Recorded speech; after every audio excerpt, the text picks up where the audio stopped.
G'day guys. Welcome to the Mind Body Spirit Festival in Sydney, everybody. Today we are talking about neck pain and headaches.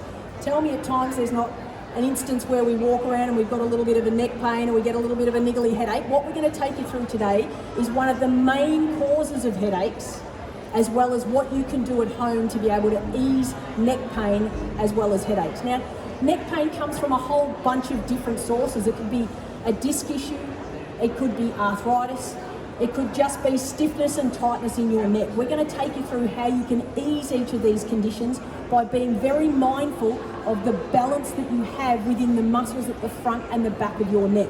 Unfortunately, we're also going to talk a little bit about our lower back. We covered it yesterday, but we're going to touch on it again because if we've got an excessive curve in our lower back, it throws our neck into a posture that's going to then end up with us having horrible headaches and getting pain in our neck. So bear with us, we're going to take you through each of those processes to then be able to give you some stretches that you can do at home and some therapies that you can do to fast track healing, whether it's arthritis or disc injuries where there is a lot of inflammation and a lot of discomfort. We want to speed up the process of healing because it can keep us incapacitated a little bit. We want to do our best to get you feeling as good as we can right from the get-go. So let's have a quick review on what we did yesterday. So can I borrow your posture sideways? So what we spoke about yesterday is tight hip flexors because we spend heaps of time generally as a community sitting. Our muscles become super tight. Those muscles attach to our lumbar spine, so as soon as we stand up, our pelvis tilts like this because that muscle has become short. When our pelvis tilts, our spine, our lumbar spine becomes accentuated, a really strong curve, which then our body needs to compensate for, because if we don't, we'd be staring at the ceiling all the time, and of course that would be uncomfortable for everybody. So then we get an extremely large curve in our middle thoracic spine so that we're not staring at the ceiling all the time, and as a result of that, our neck ends up in a funny position because if our accentuated curve was like this, our head would be forward like this all the time, and that constantly pulls on the muscles in the back of your neck, which creates tension. Tense muscles means a lack of blood flow. Lack of blood flow means pain.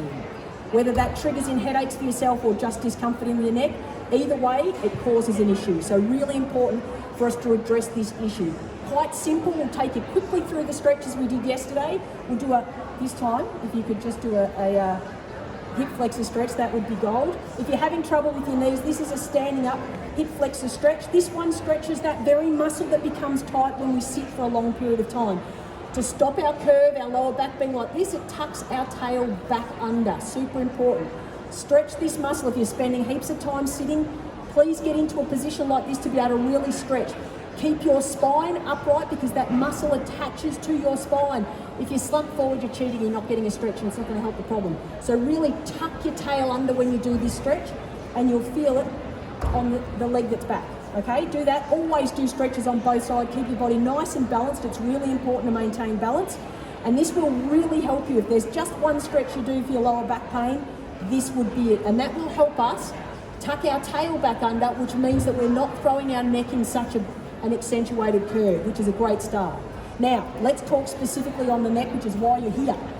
Our neck has a number of muscles in it that can be tight. If you spend a lot of time, like tech neck we call it, looking down at a phone, looking at your computer, or you've got a job that involves having your head down all the time, we end up with a lot of tightness in the muscles in the back of our neck that need to be stretched to be able to give us that comfort that we have at night time when we finally get a chance to sit on the couch and watch a bit of Netflix. We don't want to have pain in our neck. So find yourself a chair. Here's one we prepared earlier. Please take a seat.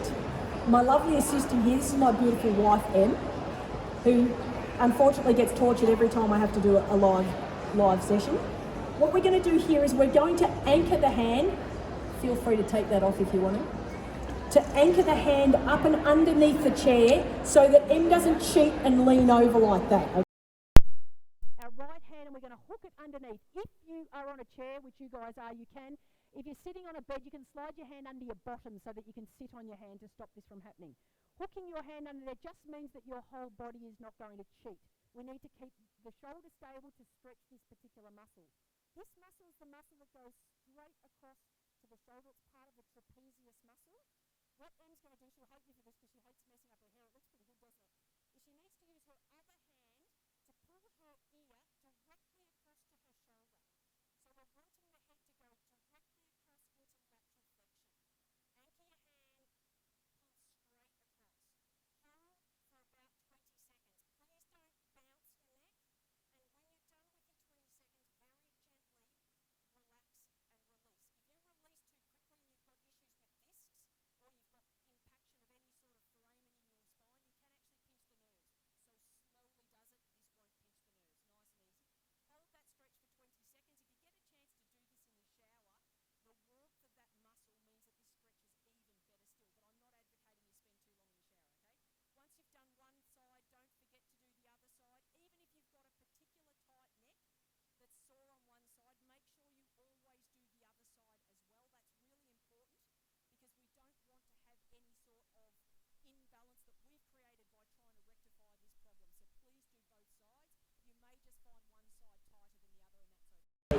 Once we've stretched this muscle that's straight across, we're going to work on another muscle which is particularly challenged when we stare at our phones.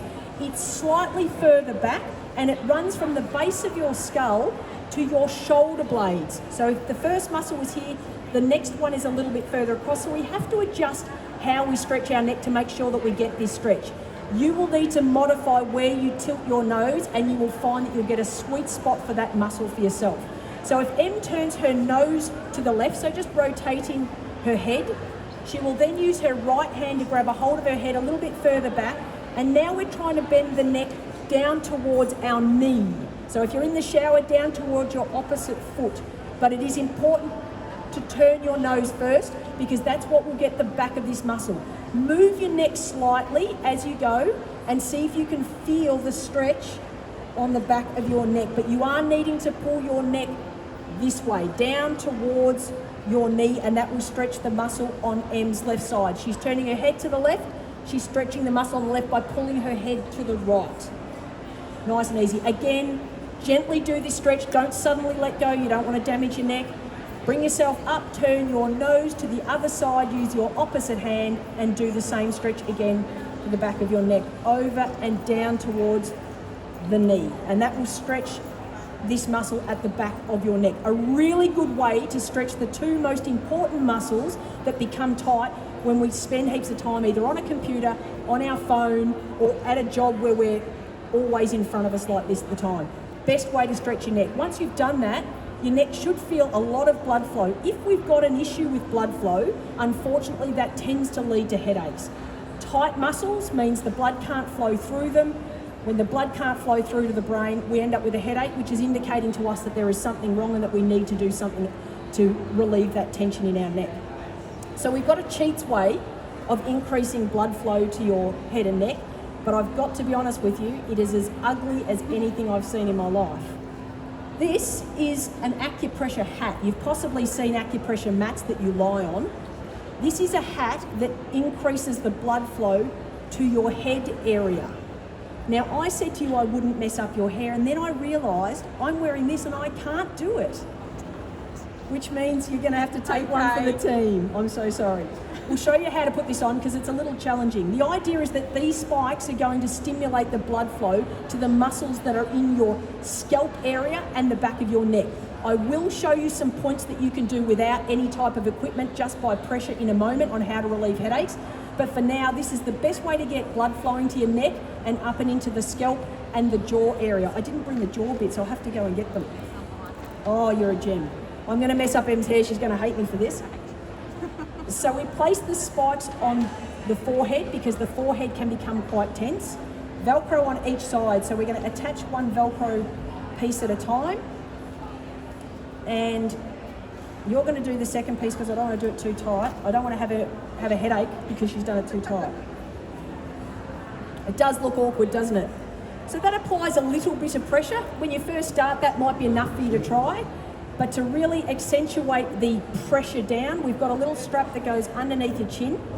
Makes it really hard to talk. Em normally makes me do this because my hair doesn't seem to mess up doing it. And then I have to continue to talk, which is really difficult, and it would have been kind of funny, but let's not go there. So you pull that as hard as you can handle it to literally pull the spikes down onto your head. If you're at home, roll up a towel, place it in the nape of your neck and lay back on the couch or lay down on the floor, because then the spikes will imprint in the back of your neck. Remember, it's blood flow we're after. So if we can spike the back of the neck and all of these points around your head, it will get rid of a headache like this. I'm a migraine sufferer, and this is the only thing that gets rid of my migraines. Within 10 minutes of having this on, it is gone. So initially I get a migraine. Anyone who suffers from migraines know migraines are one-sided headaches. They come with nausea often, difficulty with lights, you can't stand the lights. I put this on and all of a sudden I feel an intensity across my entire head. It lasts for a couple of minutes and then you can just feel it start to ease. By 10 minutes I can take it off and it's gone, which is pretty impressive if you ask me. Our community have also expressed that they have found relief with vertigo. I don't suffer vertigo, so I haven't been able to test it myself, but it makes sense. Vertigo being a lack of blood flow to the brain. Get the hat on, it increases the blood flow to your brain and then assists you with being able to get rid of vertigo, headaches, And one thing I have found, 2:30, 3 o'clock slump when I'm like so tired I could go to bed, or the feeling of do I have a coffee or will that keep me awake all night? Put this on, and after I take it off, I'm awake again. It's that blood flow that we require, which is technically what coffee does. It increases the vascularity, increases the blood flow, and therefore we feel alert and awake. So a really simple way to be able to do this. All right, thank you. Now you've got to do the rest of it with your hair looking funny. All right, now I mentioned that there are a couple of things that you can do at home to be able to assist with getting rid of more chronic issues within your neck or an acute disc issue. If you have put out a disc in your neck, or if you have arthritis in your neck, stretching like this may be a little dangerous and may be a little bit uncomfortable. It's something we need to work towards once we've dealt with the acute inflammation.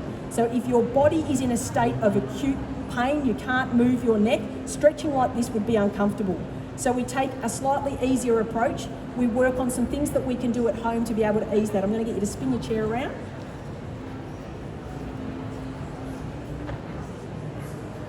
All right, so we're going to use a device of which I don't have my gel. Can you go and get my gel and my Chiro fix?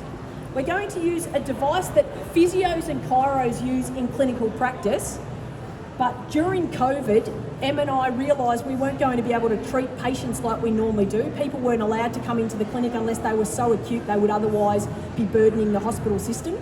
So the only people we could see were people with really acute problems, but there was a bunch of people at home that had headaches or had issues with their neck that weren't bad enough to go to a hospital, therefore they couldn't come and see me.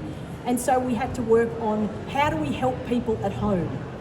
This device is so easy to use that we decided we would start to make them available to people online. We would do videos to show you how to use them, and then people could get the relief for a bung knee, sore hip, lower back, neck, whatever it was that they had going on. And we've had some great feedback. It's just so easy to use. It is very important, however, to use your gel, which is what I've forgotten. So Em's going to grab it for us. What we're going to do is we're going to work on the area of the neck, because if you've got a disc injury, or if you've got, thank you very much, or if you've got arthritis in your neck, it is important to be able to help relieve the inflammatory response. That's super important. If you've got arthritis, just before I start with this, I need to let you know arthritis involves bone as well as soft tissue. So bones start to rub on bones. The articular cartilage underneath wears away, whether it's your knee, your neck, your shoulder, wherever.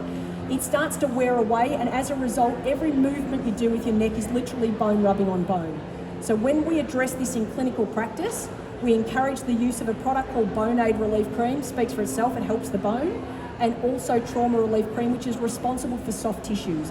Whether it's your disc or your articular cartilage, meniscus, if it's a tendon, a ligament, a bursa, whatever, that's where Trauma Relief comes in. It really helps. So when in clinical practice, I put both of those products on first for arthritis. If it's a disc injury, I would just use the Trauma Relief Cream because it's just a soft tissue injury. Chiro Fix is the Trauma Relief Cream in a big pump pack, same stuff. So we apply that first. Em's got a nice red neck from the hat already. Don't need to rub it in too much because we're going to use the ultrasound next. Whenever you use an ultrasound, if ever you've had a pregnancy ultrasound, remember they always put the gel on, it's always cold. I like to keep mine cold to keep Em on her toes. You need the gel because the sound waves will not penetrate through air. So it will bounce off, you won't get as an effective result. So you just do a couple of little squirts on there, easy as, or you can put it on the skin, it's up to you. We turn the device on, up 3 times on the pulse setting, and then we simply keep the device moving. It is literally that simple. So moving that back and forth like that gives those high frequency sound waves a chance to get into the neck to the area that is damaged. So whether it's the articular cartilage of arthritis or whether it's the disc from a disc injury, we're wanting those sound waves to get into those soft tissue structures. It excites the cells, they start to vibrate faster, and then they start to heal faster. Super as, and that's why chiros and physios get such good results, because we cheat and we use this, right? But now you can use it at home, so it makes it a whole lot easier. Not that we're suggesting that you avoid seeing your practitioner, still see your practitioner, but you can do this in between visits. Speeds up your healing. So literally that's simple. If you've got an issue lower down in your neck, you can go all the way down into the neck, over a muscle, torn muscle, anything like that. Just keep the device moving. It really is quite simple. Please hold. If you're using this device at home, don't forget your tissues. because otherwise you're going to walk around with gunk all over you. All right, now, we spoke about tight muscles of the neck supplying our skull and brain. We require an ability to be able to loosen up muscles. We've shown you a stretch. In clinical practice, the fastest and easiest way for me to get muscle tension is either to use dry needling, which I don't condone you do at home, or cupping. I'll show you how to use cupping. It's very, very simple. A lot of people are a bit nervous to use it at home, but really, the cupping set that we've got, you just need to gauge how much you pump as to how tight it goes. It's really easy to use. So let's show you how to do that.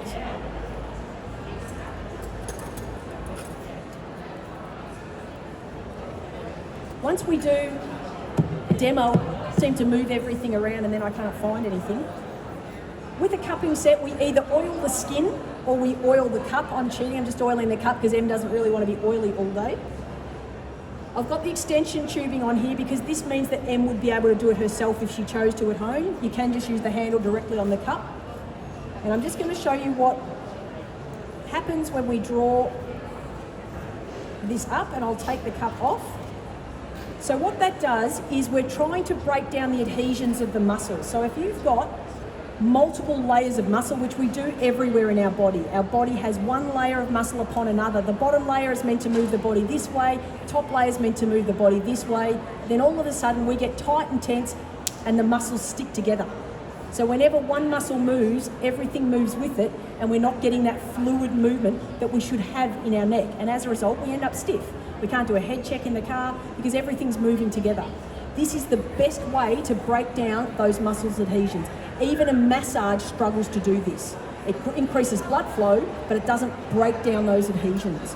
So the suction of the cups draws the skin and the superficial muscle, the top muscle, up and into the cup to break down that adhesion. When you first put it on, it's a little bit intense because it's literally pulling both muscles up, but then over time, probably about 1 minute, you'll feel it release because that muscle releases. We leave it on for about 15 to 20 minutes. If you're doing it at home, it can be variable because you can use it all the time. It's up to you how often you use it. And it literally breaks down those adhesions. Once you've got the cups on, it's a bit intense at first. Once you take them off, the movement is incredible. Like, it's surprising how much movement you get from your neck. With Em, I would always do them on both sides. Em will get a treatment later, so she'll be fine. We put them here and along that muscle we just stretched before, and you can also put one down on the rhomboid muscles, which is responsible for pulling your shoulder blades back. If we're rounded like this, our neck posture is going to be distorted. So I would put them one here, one here, one here, and one in between the shoulder blade and the spine. And pulling that back, I'd have Em actually laying down so she can completely relax. If you don't have a massage table like we're blessed with at home, you can lean over the edge of your bed so that your neck doesn't need to twist either side to be able to have it, or you can do it sitting up if you choose to. It's simple as 15 minutes, 20 minutes of that, and it feels totally loose again. And this can be used in your lower back. We showed that yesterday. Knees, calves, elbows, shoulders, everywhere. Really easy to use. Simple as. Now, the last little home device that I want to show you before we talk about sleeping posture, because that's important for neck trouble, is a TENS machine. Lots of different types of TENS machines out there. This one is a 4-in-1 TENS machine. I absolutely love one of the features which we're not really talking about today. This has got a Russian mode feature which actually strengthens your muscles. So if you do have those postural imbalances like in your lower back, you can place the electrodes on here and it will actually strengthen and hold your posture. It's fantastic, so good. All right, Em can be in charge of the device. We've got 2 different leads, so you can treat 2 different parts of your body, or you can treat both sides of the neck at once. Makes sense. With a TENS machine, traditionally, the idea of it is I've got pain here, so I place an electrode here and an electrode here, and then I will no longer be able to feel the pain that is here. So our brain is clever, but it can't perceive 2 inputs from the same location at once. So if you've got pain here, and then you put a TENS machine over the top, it will feel the TENS sensation, not the pain, because the TENS sensation is on a different level of nerve fibre. The fibres are bigger, they get to the brain faster, that's all the brain feels. So you just feel the sensation of the TENS, which is like a tingling sensation. As opposed to chronic pain or an acute neck pain, it's way more comfortable. So what we do is we place the electrodes On this, I'm going to do one electrode, one lead on one side of the neck and the other lead on the other side of the neck. Doesn't matter if it's over a joint or a bone for the TENS feature. For other features on this machine, it does matter. So different depending on what we're treating. I'm going to come down here and place it over that muscle that we stretched earlier, where Em turned her neck and tilted, so the one on this angle here. And we shall do the same on the other side.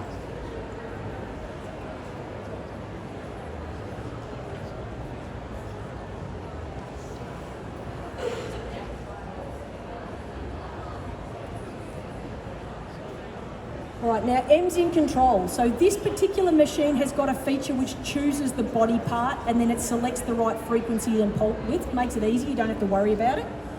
So she's going to crank it up till she starts to feel something in her shoulder or her neck that is not pain.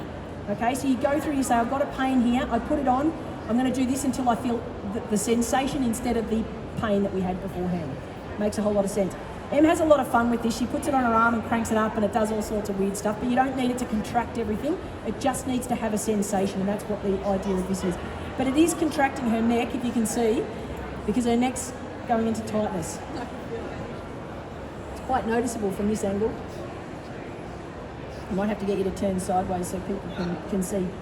So there's different features of this machine, different body parts that it can treat. But ultimately what we're looking for is that it eases the discomfort that we're experiencing. Just stick that one down a little bit more. Can you turn sideways so people might be able to see that contraction of that side? I just noticed this side a whole lot more.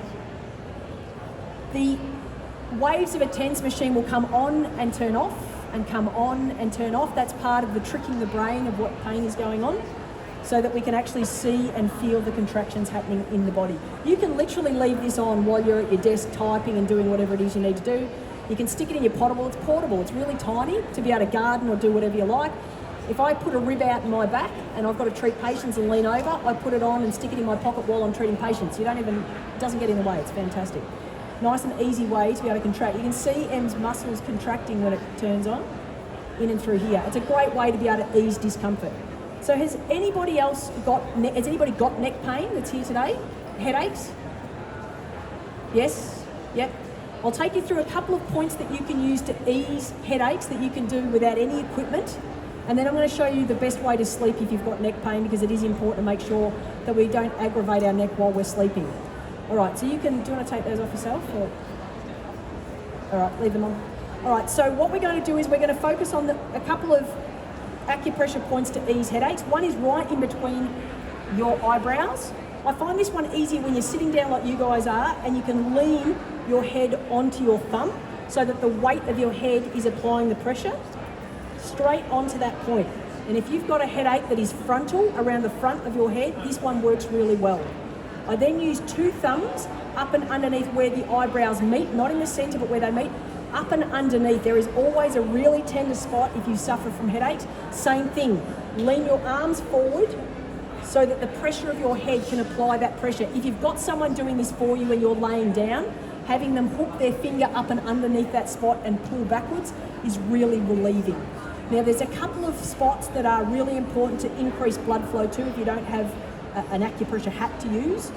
They are the base of your skull. So if you spin for me please, baby. Em shaved her hair just so that she normally has long hair, but she shaved it just for this. So just at the base of the skull here, there is a muscle called the suboccipital muscle. That muscle under there is what triggers headaches that go all the way around to the front and attack the front of our head as well as at the base. The greater occipital nerve runs straight through that muscle, it comes right round and we can end up with a pain here. So everybody's focusing on here, it's actually coming from the base of your skull. So if you can get underneath that, again, if someone's going to do this for you, they slide their hands under when you're on your back so that you've got weight and they apply a pull towards the top of your head. It's so relieving. If you're doing it yourself, I usually use my thumbs and hook my thumbs up and underneath and lean back. The next spot is across your temporal muscles. This is a jaw clenching one. If you clench your jaw, this area will be tight. Spin sideways for me, please, baby. So this muscle runs all the way across here. So just have a feel with your hands. If someone in the crowd does not have tense muscles here, I'll be surprised. These are normally really tight. Tight? Yeah. So just work your way all the way around the ears. If you can't feel it, go up a tiny bit. Right on those spots. We all saw? I'm getting lots of nods, yeah? Super tense. This is one of those spots that when we clench our jaw, this muscle goes tight. And then we have a lack of blood flow to this area, and that gives us those headaches that come from the side. Really important to massage these spots. And try and think, when I'm stressed, release and relax my jaw. The next one, obviously, is the jaw. So pop in between the top bone and the jaw bone, and then go back a little bit towards the back of your head, in where those two meet. So where those two bones meet, in here, is a ripper muscle for headaches. Has anybody got a sore jaw? Further back? Right up and in here. Sore in there? Clench your jaw. Feel the muscle that's tight and poke on it. Sorry if you couldn't understand that. Clench your jaw. Feel that muscle that bulges when you clench. Rub it. Often very tight. Now you got it? Yeah, it's a ripper. I'm telling you, we all eat food, right? It gets tight on all of us. It's really common. If you are a jaw clencher, someone who struggles with stress, this point and this point will be your friend. Work on those points. It's increasing blood flow and it's assisting with easing tension. The Acupressure Hat has actually got two little cheeks that we call, that we place underneath the straps, that works directly on those spots to relieve the tension and to increase the blood flow. It's a really clever way to handle it. I could have just used the model and then I would have messed up Em's hair. All right, let's clear this stuff and show people how to sleep. Has anyone got any questions on any of those pressure points? One thing I need to mention, if you're going to massage yourself or use any type of therapies like massage, spiky ball rolling, or trigger point therapy, or even if you're using the cupping set, please drink water. Really important, because we're releasing lactic acid out and into our system. You need to then get rid of it by passing it in the loo, if you get what I mean. Let's go. All right. Finally, how do we sleep at night time? I am an absolute dead ringer for no sleeping on your tummy. If you've got neck pain and you sleep on your tummy, I have no sympathy for you. Because you're sleeping with your head twisted all night. Of course your neck's going to be sore. Think about it from a muscle balance perspective. One side of your neck will be stretched and the other side will be compressed all night. And everybody that sleeps on their tummy says, yeah, but I always swap sides. Yeah, you're still stretching and compressing your neck and twisting your entire spine. Your brain has got a membrane around it called the dura. It goes all the way around your brain, it attaches to the top here of your skull, and then it doesn't attach again until it gets to the base of your spine, like right down to your sacrum. It's kind of free floating the rest of the way. When you're tensing your neck and you twist your neck like this, it's literally pulling on your backside the whole night. So please don't sleep on your tummy, it's really bad for you. That's from my chiropractic perspective, please don't do it. All right, jump up on your back for me. Now when we lay on our back, we're trying to mimic our upright posture laying down, okay? We don't want our neck to be tilted too high. We don't want our neck to be trying to find the pillow too far back. So when you get a pillow, if you can get someone to fit it to you, it's handy, because then you know that they've got it right. But if you've got a family member that can look at you and see whether or not your body is straight, if your chin is tucking towards your chest, your pillow's too high. If your chin's back and you're snoring all night, your pillow's too low. Okay, we need to get a nice neutral pillow. If we can, we bend the knees up a little with a pillow underneath. It takes pressure off our lumbar spine, which... What happens with the lower back with that membrane is that it will continue to pull. If you've got a lower back issue, it will pull on your neck while you're sleeping. So if you can just place a pillow under here, it takes a touch of pressure, it tilts your pelvis back under, and it will take pressure off your neck as well. All right, side sleeping.